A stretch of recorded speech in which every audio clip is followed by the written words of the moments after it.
I'm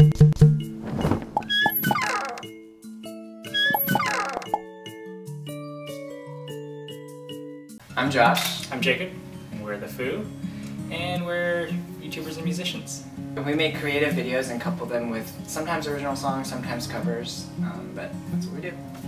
So we usually put up our YouTube videos to share with family and friends. We had a couple covers that we wanted to do, and I mean, yeah. Most people, right? Yeah. Back in the day. Our heads were cut off in the videos, like I was wearing pajama pants. Yeah, it was terrible. And so we didn't really start being serious about YouTube until we did a Nice Guys cover. It's a Chester C, like Ryan Higa, Kevjumba video, and Chester and d-trix liked it, and we got a lot of traction from that.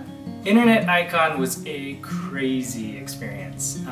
You know, when we went into it, we had no idea what to expect. But for those of you guys who don't know what it is, it's essentially a competition, just like American Idol or whatnot, but obviously for YouTube, making videos, so not just singing. So we went in, and every challenge we received, we had to create a video, edit, and deliver within a 5-hour-ish period. Yeah, we really learned how to be really efficient with making a video, because beforehand we would spend, a whole day just milling around, like trying to think of what we want to do and everything like that. But having to think of an idea, execute it within like overnight, and 5 hours during the day was just a really big learning experience for us, and we realized we could do it. So actually from there on, after Internet Icon, we were much more committed to making more videos and more creative videos. Inspiration really comes from all types of places when we're creating our videos. We really, with creating videos week to week on YouTube, you're looking for inspiration everywhere. All the time. One of the videos we did with Xtina called Me and You, that whole concept was about how we're so disconnected from one another because of technology. And so we just thought about that. We're like, man, like we never talk to each other in person anymore. We wanted to have like iPhones that we're stuck in an iPhone, and then we came together, and at the end of the video we're actually talking person to person. So kind of getting away from like being trapped in our technology and then coming to talk to each other, and really seeing people face to face. So with our backgrounds, we didn't study audio engineering, or we didn't study video editing or film or anything like that, and it really has just been a continuous learning process. I mean, even now there's a lot of stuff that we have no idea what we're doing, and typically we're learning from online tutorials, from trial and error. And being out here, it's great because obviously everybody's doing a lot of the same stuff, and there's always going to be somebody who's ahead of you, who's a little bit better than you. I'm pretty sure everyone that we've met is ahead of us. Yeah, for the most part. So I think part of it is, we try to approach it as humbly as we can. We don't want to ever feel like we know everything, and I don't think we ever will. And so being able to learn from other people and being able to see other people work, we're always looking for opportunity to do that. Before we came out to LA, we were both in Atlanta working. My wife and I are actually wedding photographers, or were, and fortunate enough that she came out here to be supportive for us. In Atlanta, I was actually working full-time at a company called Better World Books, and I did I ran book drives on campuses and called libraries and talked to a bunch of cool people. And then I actually quit that before moving to LA to work on YouTube for a little bit and got my real estate license.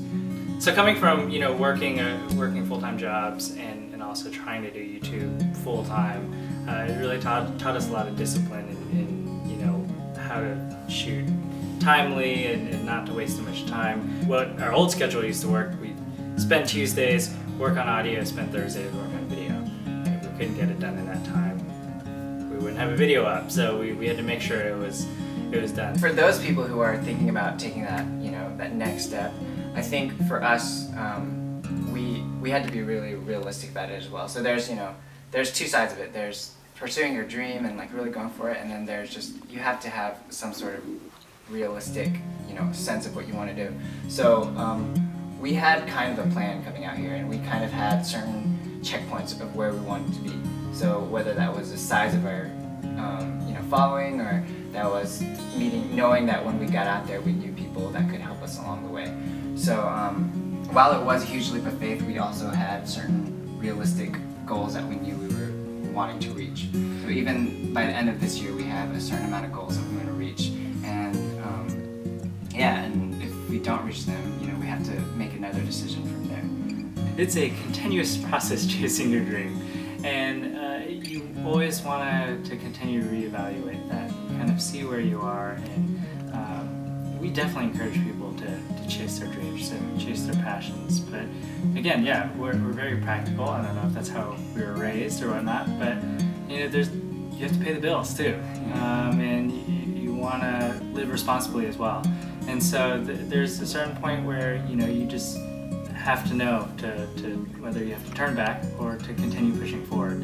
And I think a big part of that is having the right people around you, kind of speaking into your life, and people who know you, people who can tell you and give you advice, because sometimes you get so caught up in everything and so you know, close to everything that it's hard to see that. So we try to do that as much as we can as well. Take a step back from what we're doing, from trying to get a video out every week to say, okay, how are we doing with everything else? Over the past couple of years, we've learned a lot through mistakes and through trial and error, and a lot about ourselves and a lot about the process. And it's always advice that we want to give to other people who are interested in the industry. I think one thing is patience and perseverance. You know, we're still kind of at the growth stage, and we've been very fortunate to meet people and to do internet icon and whatnot. But when it comes down to the day-to-day work, you know, it's a lot of work. It's a lot of work, and the number of hours that you have to put into it. But we just have to remind ourselves that even if we're able to reach out and inspire one person out there, that it's worth it. Thanks for watching the It's Always Summer project. I'm Josh. And I'm Jacob. And we're The Foo Music. You can find us at youtube.com/thefoomusic. Don't forget to subscribe to this channel and our channel. It's always summer in our apartment.